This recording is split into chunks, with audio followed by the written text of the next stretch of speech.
Hello everyone, फिर से आप लोगों के सामने हाजिर हो गया हूँ ये क्राइम का घटना को लेकर क्राइम आइडियाज़ यूट्यूब चैनल पर। जैसे कि आप लोग जानते हो, एक दिन छोड़कर इस क्राइम आइडियाज़ यूट्यूब चैनल पर मैं एक वीडियो आप लोगों के लेके आता हूँ और एक कहानी सुनाता हूँ जो रियल सच्ची घटना होती है, उस घटना के बारे में आप लोगों को बताता हूँ। तो आज भी एक रियल सच्ची घटना बताने को आया हूँ, लेकिन उससे पहले आप लोगों को से एक रिक्वेस्ट करूँगा। अगर आप लोग पहली बार इस चैनल पर जुड़ रहे हो, यानी क्राइम आइडियाज़ यूट्यूब चैनल पर जुड़ रहे हो, तो आप चैनल को सब्सक्राइब ज़रूर कीजिएगा, या फिर आप पहले से ही चैनल को सब्सक्राइब करके रखे हो और आप लोग मेरा वीडियो को लाइक भी करते हो, कमेंट भी करो। तो कमेंट के बारे में आप लोगों से मैं एक चीज़ कहना चाहूँगा जो आखिर में बताऊँगा। तो आप लोगों का बहुत बहुत धन्यवाद करता हूँ। या फिर आप लोग सोचते होंगे जो मैं एक दिन छोड़कर क्यों वीडियो अपलोड करता हूँ, रोज़ क्यों नहीं अपलोड करता हूँ, क्योंकि मेरा दूसरा चैनल भी है, बल्कि मेरा 4 चैनल है और ये मेरा सेकंड चैनल है। जो पहला चैनल है उसमें मैं एक दिन छोड़कर वीडियो अपलोड करता हूँ, शायद आप लोग देखे होंगे, तो मैं उस चैनल का नाम इस चैनल पर लेना नहीं चाहूँगा। तो खैर, आज जिस कहानी के बारे में बताने जा रहा हूँ, इस कहानी में होता कुछ ऐसा है। एक परिवार होता है, बहुत ही हंसता खेलता परिवार था, लेकिन परिवार में एक छोटी सी गलती की वजह से, गलती नहीं बल्कि एक वो कहते हैं ना, छोटी छोटी बातों को लेकर पूरा परिवार बिखर जाता है। और उस परिवार में फिर बाद में जाकर एक ऐसी घटना होती है कि रिश्ते को तो तार तार करता ही है, शर्मसार करता है। और ये रिश्ते को तार तार करने वाला, रिश्ते के अंदर जो सगा में होता है, वही सब करते हैं।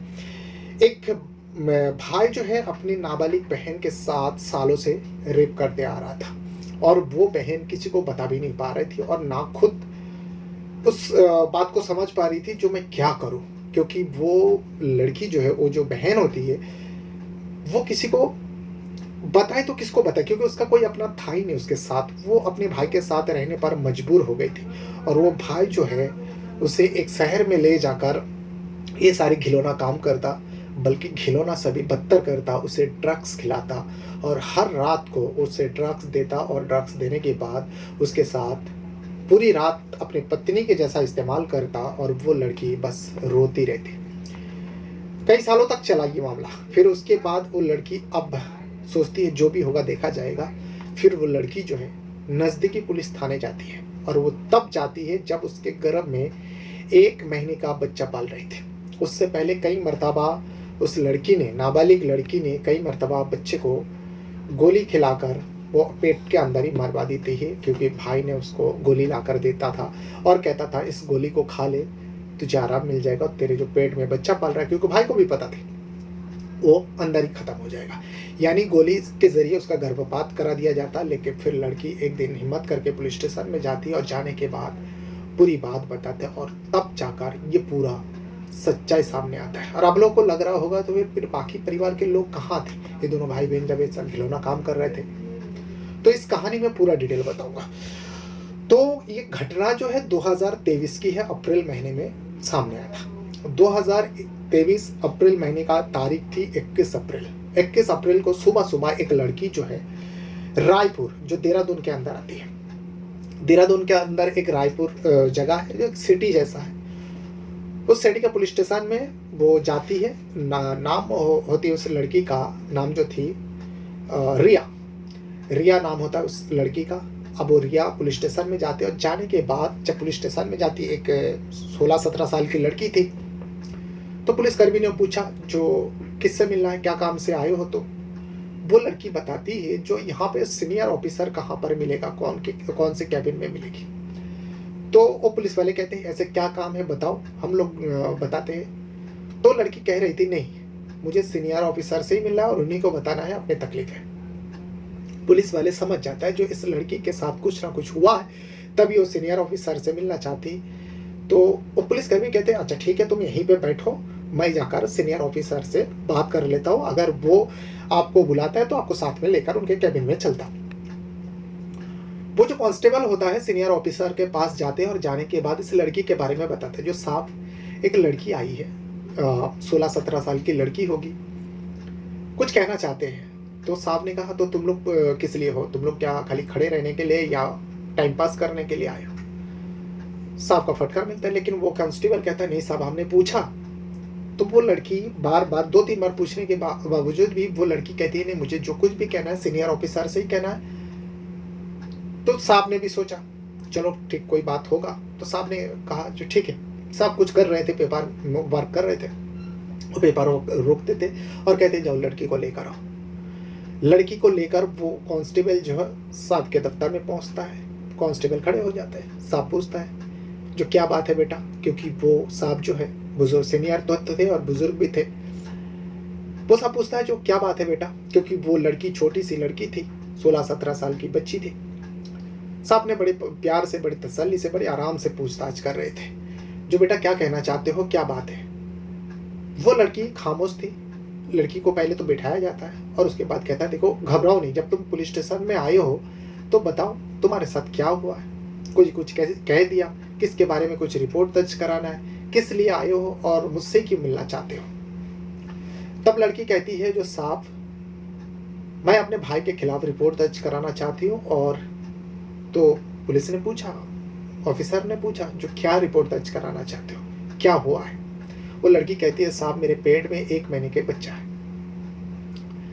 पुलिस वाले सोचा होगा शायद ये तो देख के ही लग रहा है नाबालिग है और शायद इसके भाई इसको मारा होगा, इस गलत काम किया होगा किसी बॉयफ्रेंड के साथ, तो इसीलिए भाई के खिलाफ रिपोर्ट दर्ज कराने आए। लेकिन लड़की कुछ और ही कहती है। उसके बाद पुलिस वाले का तो होश उड़ जाता है। लड़की आगे कहती है जो साहब ये जो मेरे पेट में बच्चा पल रहा है ना, ये किसी दूसरे का नहीं बल्कि मेरे सगा भाई का है और उसकी उम्र जो है 22 साल होता है और नाम होता है दीपक।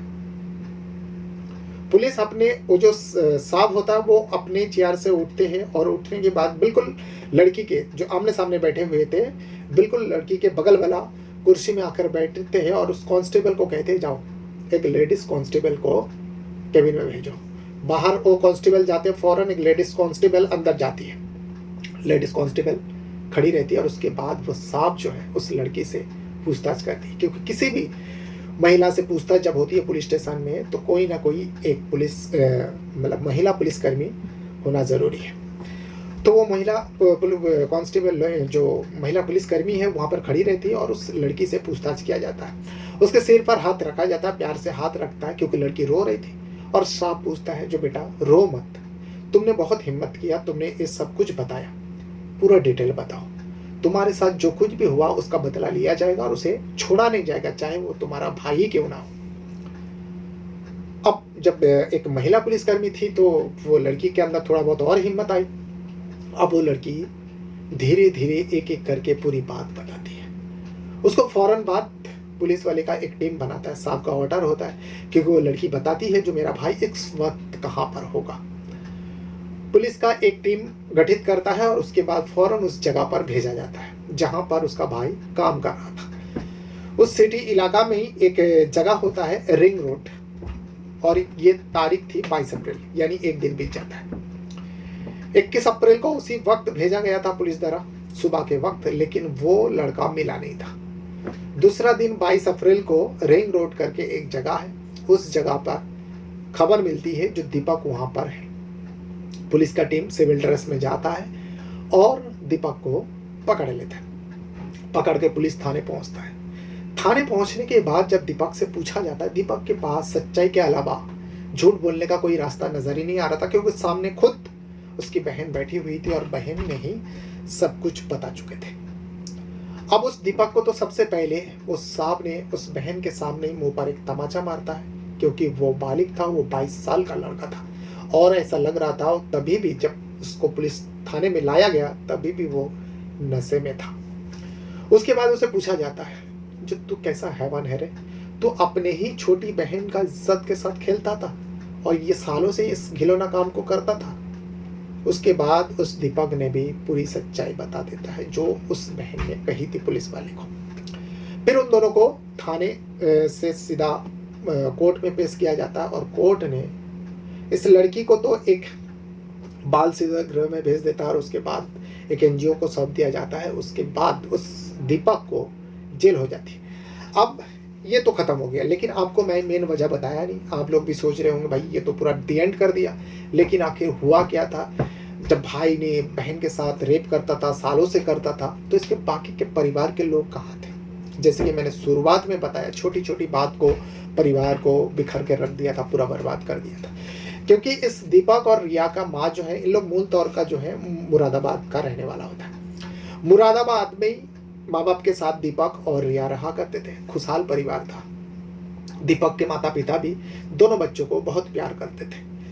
लेकिन धीरे धीरे जब समय आगे बढ़ा, जो दीपक के जो माता पिता है, दीपक और रिया का जो माता पिता है, उन लोगों में छोटी छोटी बातों को लेकर झगड़ा विवाद होने लगा। अब ये सिलसिला जो है रुकने का नाम नहीं लिया। पति पत्नी में झगड़ा तो होता था, लेकिन कभी इन दोनों का झगड़ा जो है, पति पत्नी का, सुलह होने का नाम ही नहीं लिया। हर दिन बिगड़ता गया, मसला बिगड़ते गया और एक ऐसा भी वक्त आता है, ऐसा भी टाइम आता है जब दोनों पति पत्नी, दीपक के माता पिता जो है, अलग होने का फैसला कर लेते हैं। अब दोनों कोर्ट में जाते और कोर्ट में जाने के बाद दोनों फैसला करते, तलाक हो जाते। तलाक हो जाने के बाद दीपक और रिया की माँ जो है हमेशा हमेशा के लिए गुम हो जाती है। पता ही नहीं चलता जो वो कहाँ गई। और उसके कुछ ही दिनों बाद जो है दीपक का जो पिता है, दीपक और रिया का जो पिता है, वो भी कहीं गायब हो जाता है। उन दोनों माता पिता का कोई पता नहीं चलता। अब घर पर रह जाता है एक नाबालिग लड़की रिया। उस टाइम उसके 14-15 साल उम्र होगी और दीपक जो था 18-19 साल का था। उसके बाद अब दीपक की जिम्मेदारी में आ जाता है रिया का पालन पोषण, उसका देखभाल करने का। एक बड़ा भाई है और बालिग हो चुका था। अब रिया का देखभाल का जिम्मेदारी जो है दीपक उठा लेता है। और दीपक कहता है, क्योंकि दोनों भाई बहन को बहुत तकलीफ हुई थी, माँ बाप ने, किसी ने इस बच्चे लोगों के बारे में सोचा ही नहीं था। बस अपने झगड़ा, अपने विवाद को इतना बढ़ाया कि वो दोनों अलग हो जाता और गुम भी हो जाता, किसी को पता भी नहीं चला। पुलिस ने भी इस घटना के बाद उन दोनों को ढूंढने की बहुत कोशिश किया, लेकिन उन दोनों का कोई पता नहीं और उनका कोई रिश्तेदार भी नहीं था। जब दीपक अपने बहन रिया का जिम्मेदारी उठा लेता, मुरादाबाद में रह रहा था, तब तक दीपक कुछ काम नहीं करता था। लेकिन दीपक काम करने की बहुत कोशिश करता है उस मुरादाबाद में रह कर, क्योंकि उसके दो पेट चलाना, एक तो खुद के पेट और दूसरा बहन का भी पेट। और वहां पर वो कुछ काम नहीं करता था। इसीलिए दीपक के मन में, दिमाग में ये ख्याल आया। दीपक ने अपनी बहन को कहा, जो देखो, हम लोग यहाँ पर रहेंगे तो कुछ कामकाज तो नहीं मिलेगा। एक काम करते हैं, हम लोग यहाँ से किसी दूसरे शहर में चले जाते हैं और वहां पर जाकर कुछ ना कुछ काम करते हैं। बहन का सहारा सिर्फ दीपक ही था। इसीलिए दीपक जो भी कहा, बड़े भाई ने जो भी कहा, रिया चुपचाप मान लेती है। और दीपक और रिया उस मुरादाबाद को छोड़कर सीधा उन लोग देहरादून का रायपुर इलाका में चला जाता है और वहां पर जाकर एक रेंट पर कमरा लेता है और वहां पर रहने लगता है। अब वहां पे जाके दीपक जो है कामकाज ढूंढने लगता है। लेकिन फिर बाद में दीपक जो है ई रिक्शा चलाने लगता है वहां पर। जब ई रिक्शा चलाने लगता है, जो भी वो दिन भर मेहनत कर कमाता, वो शाम को जब घर लौटता, घर की सारी ज़रूरत की चीज़ें लेकर आता और पूरी जो पैसा वो कमाता दिन भर में, अपनी बहन, छोटी बहन के हाथ में दे देता और कहता कि ये पैसा तुम रखो, घर की जो भी ज़रूरतें हैं वो तुम खरीद लेना बाज़ार में जाकर, और मेरा इंतज़ार मत करना, मेरे लिए कभी वेट मत करना। जब खाने का वक्त होगा तुम खाना पकाना, जब तुम्हारा मन करेगा खाना, और तुम आराम करना। वही सब सिलसिला चलता रहा कुछ दिनों तक। बस बड़ी आराम से चल रहा था। बड़े भाई जो है अपने बाप के जैसा उस बेटी का, उस बहन का लालन पोषण कर रहा था। सब कुछ उसका टाइम पर, वक्त पर ला कर देता। लेकिन कुछ दिनों से दीपक जो है थोड़ा थोड़ा बदला हुआ लग रहा था, क्योंकि दीपक उस रायपुर में जहाँ पर ई रिक्शा चलाता था, वहाँ पे कुछ गलत हरकतों में आ गया था। गलत दोस्तों के साथ, गलत इंसानों के साथ उसका दोस्ती हो गया था। अब वो लोग जो है नशेड़ी था, शराबी था, तो लोग नशा करते। धीरे धीरे दीपक भी अब नशा करने लगे। पहले तो शराब पीने लगे। जब एक मर्तबा वो शराब पीकर घर पे आया, बहन को पता चला। बहन ने कहा, जो भैया तुमने शराब पिया। तो दीपक ने अपने बहन को तहरी देते हैं, जो देखो मेरे दोस्त लोग ने कहा गलती हो गई, दोबारा नहीं पीऊंगा। लेकिन शराब ऐसा चीज़ जो है, और दोस्ती ऐसा जो बुरा दोस्त होता है, तो बुराई के तरफ हमेशा ले जाता है। वैसे ही दीपक का सारे बुरे दोस्त बन चुका था और उसके शराब पिलाता था। दीपक भी उन लोगों के साथ दोस्ती बनाए रखता और उन लोगों के साथ पढ़कर शराब पीता। अब शराब से उसको आदी हो गया था। वो हर रोज जब घर आता शराब पी कर आता। अब बहन सोच लिया ये अब शराबी बन गया, इसको बार बार बोलकर कुछ मतलब नहीं होगा। बहन खाना वाना बनाते, खाते, सो जाते और उसके लिए खाना पड़ा रहता। वो आता, कभी खाता कभी नहीं खाता, वैसे सो जाता। लेकिन सुबह होते ही वो दीपक जो है घर से निकल जाता। लेकिन अब कुछ और समय बीत जाने के बाद दीपक को अब शराब पीने से भी उसका नशा नहीं हो रहा था, क्योंकि उसके दोस्त लोग जो है और भी चीज़ों का नशा करते थे। अब दीपक को उस सारे चीज़ का भी आदत लगवा दिया, क्योंकि वो लोग ड्रग्स भी लेते थे। दीपक को भी ड्रग्स का आदत डलवा दिया। अब जब ड्रग्स की आदत लगी तो दीपक तो एकदम से बिगड़ गया, और उसके बाद जो भी वो कमाता था सारे पैसा जो है वो शराब और ड्रग्स में और दोस्ती यारी में उड़ा देता था। वही सब होने लगा। वो फुल नशे में रहता था, बहन से चिड़चिड़ा करता, बहन कुछ भी कहती, कुछ लाने के लिए कहती तो भी आकर उसे मारता, फटकारता और गाली गलौज करता। रिया कुछ समझ ही नहीं पा रही थी। रिया बार बार वही सोचती थी, जो ये नशा की वजह से सब कुछ हो रहा, पैसा उड़ाने लगा, अब यही मेरी तकदीर है, मैं जाऊं तो कहाँ जाऊं, बस यही तो मेरा सहारा है। मार खाती पड़ी रहती, कुछ नहीं कहती। लेकिन हद हो जाती है तब जब दीपक जो है ड्रग्स लेकर वो घर पर ही आने लगा। अब वो फुल नशे में आता, शराब पीकर, और ड्रग्स का कुछ लेके आता पाउडर, और ले आने के बाद वो घर पर भी नशा करने लगा। इसे देख के रिया का खून खौलती। रिया इसका विरोध करती, जो भैया तुम बाहर पीते थे, बाहर नशा करते थे, ठीक था, लेकिन घर पर। एक दिन दीपक को इतना ज्यादा गुस्सा आया कि दीपक ने उसको मारा पीटा और जबरदस्ती अपनी छोटी बहन को ड्रग्स लेने पर मजबूर कर दिया। उसे जबरदस्ती रात के वक्त मार पीट कर ड्रग्स दिलाया, और रिया लेने पर मजबूर थी। रिया ड्रग्स ले लेती। उसके बाद रिया को नशा हो जाती है।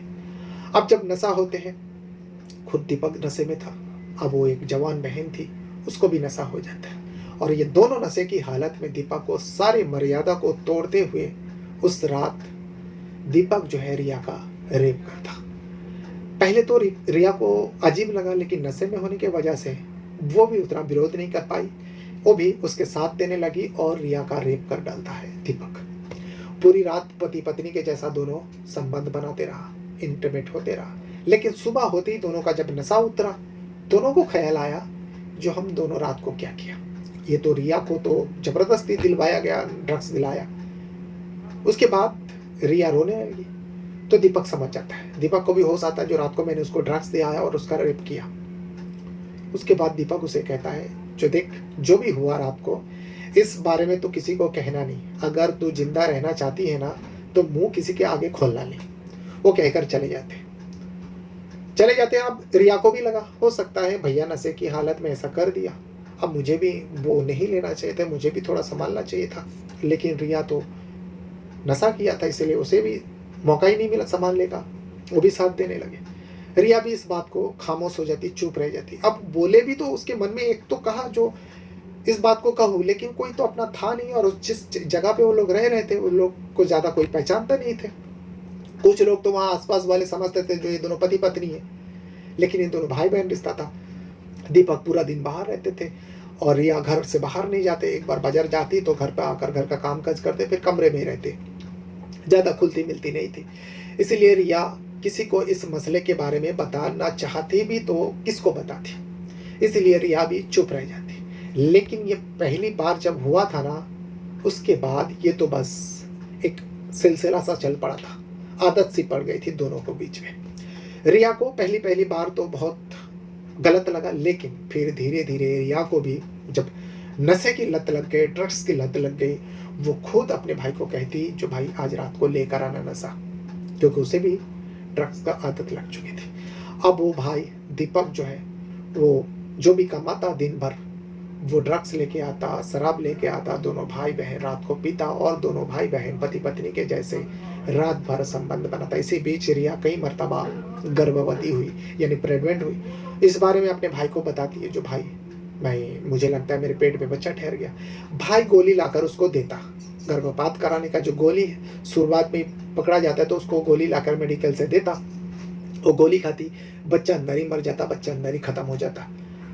लेकिन कुछ समय और बीत जाने के बाद अब रिया को ऐसा लगा जो भी हो रहा है गलत हो रहा है, हम दोनों भाई बहन हैं और हम दोनों के बीच में ऐसा रिश्ता, भले ही उसने इतना दिन साथ दिया, लेकिन अब वो इस रिश्ता से छुटकारा पाना चाहती थी। रिया एकदम से ठान ली थी, जो कुछ भी हो जाए मैं नशा भी नहीं करूंगी और मैं अपने भाई के साथ ये संबंध नहीं बनाऊंगी। वो विरोध करने लगी, लेकिन दीपक जो है नहीं मानता था, दीपक नहीं सुनता था। दीपक जबरदस्ती करता था उसके साथ, उसको जबरन ड्रग्स दिलाता था और उसके साथ जबरन संबंध बनाता था, और ये जब उसका मन करता दीपक का तब वो करता। फिर से रिया जो है गर्भवती हो जाती है। अब इस बार जो है रिया दीपक को नहीं बताती, क्योंकि दीपक को वो सजा दिलाना चाहती थी।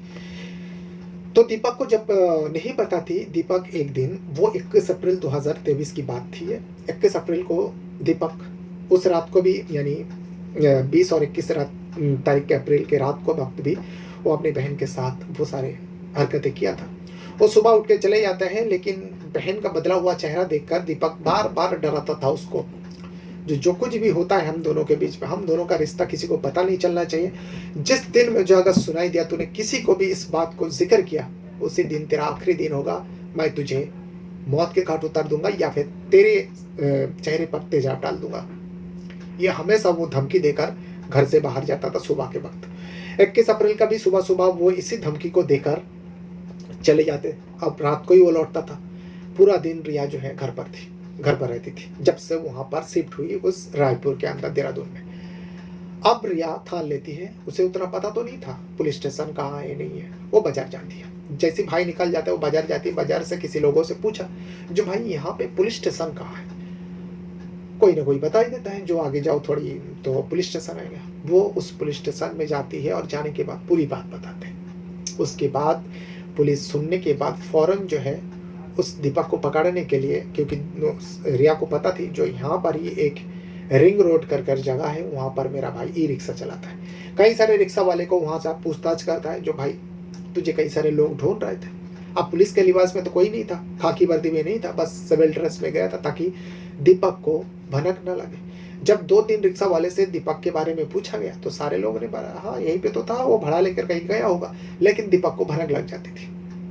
जब दीपक आया, किसी रिक्शा वाले ने बोला अरे तुझे तो 2-3 लोग ढूंढने आया, तभी दीपक को भनक लगा था जो कुछ ना कुछ हुआ है। ऐसा तो नहीं रिया ने कुछ शिकायत कर दिया या किसी को पता चल गया। वो चुपके से घर आते हैं, तो क्योंकि रिया अब घर नहीं लौटी थी, वो पुलिस के अंडर में थी, पुलिस के निगरानी में थी पुलिस स्टेशन में। अब वो चुपके से घर आते हैं।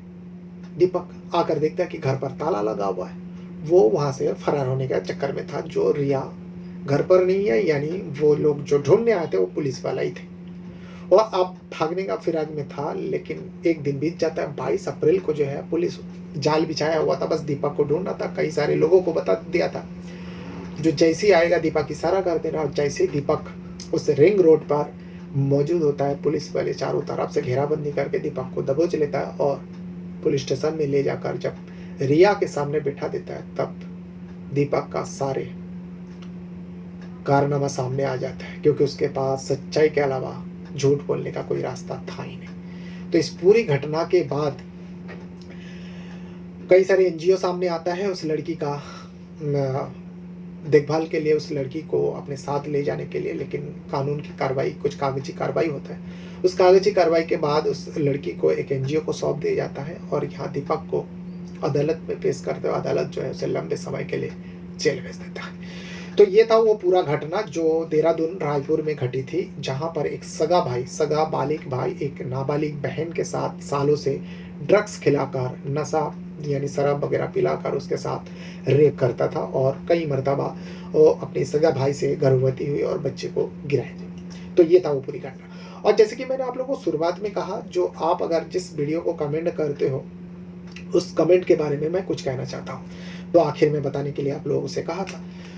तो मैं ये कहना चाहूँगा, जैसे कि बहुत सारे लोग मेरी वीडियोस पे कमेंट करता है, तो मैं आप सारे भाइयों से, जो भी भाई बहन, जो भी आप लोग मुझे देखते हो, मेरे चैनल को सब्सक्राइब करके रखे हो, देखिए जब आप लोग कमेंट करते हो ना, मुझे बहुत बुरा लगता है। क्यों मालूम है?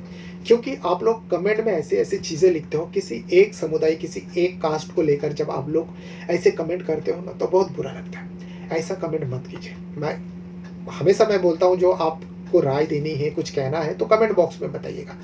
लेकिन किसी भी धर्म को टारगेट करके अगर आप लोग कमेंट करते हो ना, हमें तो बहुत बुरा लगता है। देखिए, सब हम लोग एक साथ रहते हैं, एक फैमिली परिवार के जैसे हैं। अगर आप एक कमेंट करते हो, उस कमेंट को कई सारे लोग पढ़ते हैं, जैसे कि मैं खुद अपने चैनल पर सारे जो भी कमेंट आता है मैं पढ़ता हूँ और लाइक भी करता हूँ। ऐसा नहीं जो मैं लाइक नहीं करता। चाहे अच्छा कमेंट करें या बुरा कमेंट करें, ताकि आपको पता चले जो हाँ मैं आप लोगों को जैसे बताता हूँ वैसे मैं कमेंट पर्सनली पढ़ता हूँ, अच्छा लगता है। लेकिन जब किसी कास्ट को लेकर अनप-शनप आप लोग कमेंट करते हो, आप लोग खुद सोचो, इस दुनिया में हम लोग कब तक के लिए हैं किसी को नहीं पता। आज है कल नहीं है, लेकिन ऐसे छाप क्या छोड़ना है जिसके चलते सामने वाले को दुःख पहुँचे, तकलीफ पहुँचे। हम तो सारे इंसान ही हैं ना। जो जिस धर्म में पैदा हुए, जिस धर्म को मानते हैं, बस वो अपना काम कर रहे हैं, लेकिन हमें ये हक नहीं बनता जो हम किसी धर्म को, किसी कास्ट को एक टारगेट बनाकर उन लोगों के ऊपर अनप-शनप बातें करें, गलत गालियाँ दें। तो आप लोग खुद सोचो, कम से कम एक इंसानियत तो निभाइए, ऐसे कमेंट मत कीजिएगा। तो यही मुझे कहना था। बहरहाल अपने साथ-साथ अपना परिवार का भी बहुत ज़्यादा ख्याल रखिएगा, और इस वीडियो को देखने के लिए आप लोगों का बहुत-बहुत धन्यवाद करता हूँ। Thank you very much.